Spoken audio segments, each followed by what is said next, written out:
I think it's safe to say that we've all played crappy free games before, for whatever reason. Maybe we didn't have money, or we were kids and mom wouldn't take us to the store or whatever, or someone kept using the TV. And today, that's what it's all about. We're talking about games. For broke bitches. I remember being in elementary school, right before everybody had phones. During recess, there'd always be some kids using the shitty computers they had set up. Now, unlike Phantom Bane, the absolute genius who installed Project 64 on half of those computers, these kids always ended up playing Flash games. Every kid who grew up during the 2000s has played these things before.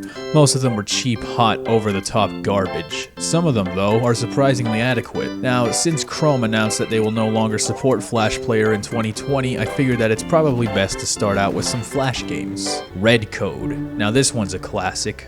The premise of this game is that you're a space marine who has crash landed on a hostile alien planet. It's a mix of survival horror and tower defense.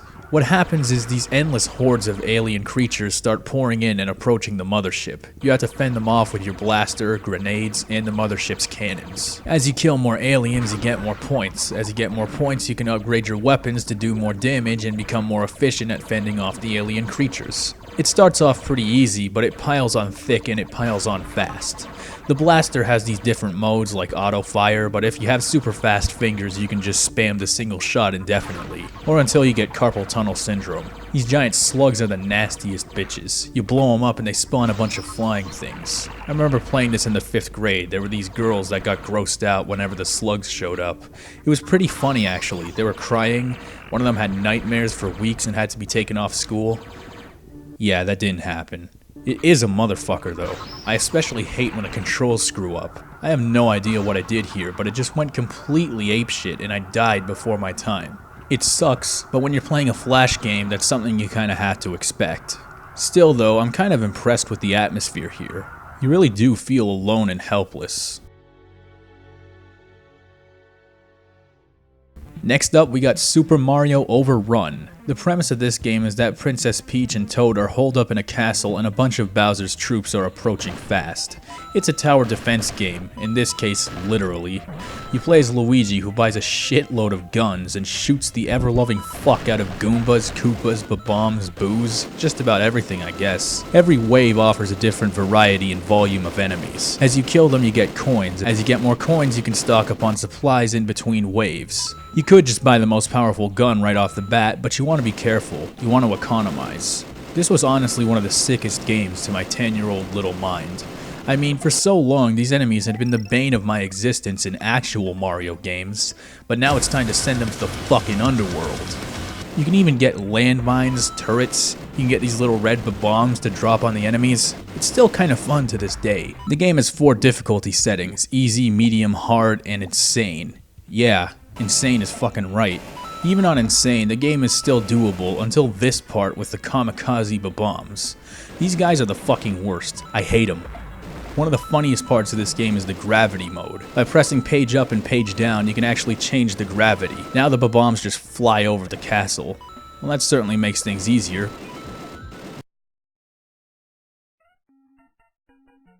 Okay, next up we have Agario. This isn't really a Flash game per se.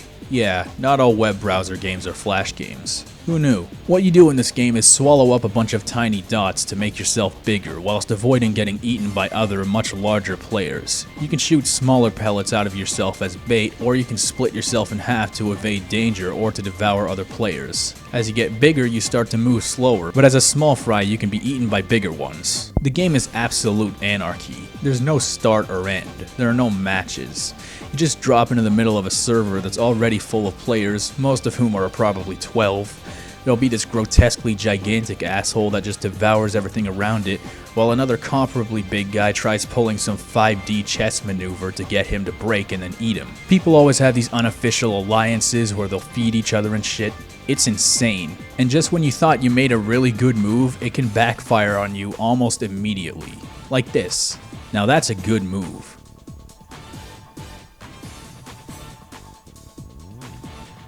Now that's a bad move. Despite its simplicity, it's surprisingly addicting. But there's no question that the game is complete and utter chaos. Oh, and you know the thing about chaos? It's fair. Sour Bratton. Now, Sauerbraten is German cuisine. It translates to sour roast. Now, Cube 2 Sauerbraten, on the other hand, is a completely free online FPS game. Finally, we have a game that has actual graphics. Unlike the rest of them, this is not a browser game. This is a free downloadable game. It's not a particularly groundbreaking FPS game, but for the longest time I had no other option.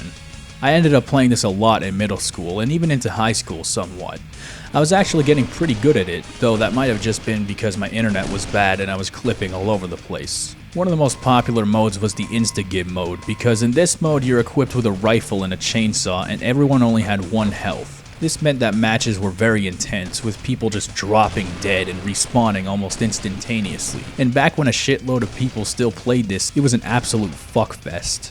You could have literally 80 people crammed onto the same map and all dropping like flies and coming back in the same instant. And of course you got your other modes like the free-for-all, which is hella fun. One of the big features of the game is that you can build maps. I've never tried it myself, but I have distinct memories of dropping in on people's servers while they did. Most of them just built giant swastikas, so yeah, that's a thing. Even though there aren't nearly as many people playing this game now as there used to be, there still appears to be a very small, dedicated community. I've never booted up the game to find 0 people playing. It's a shame there aren't as many people anymore, but then again, the game is over a decade old at this point. And still, it was nice to play it again and find that I wasn't the only one there. In any case, this has been episode 1 of Games for Broke Bitches.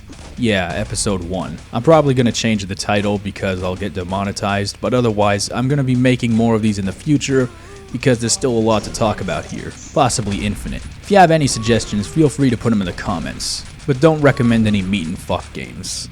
I don't play those, as far as you know.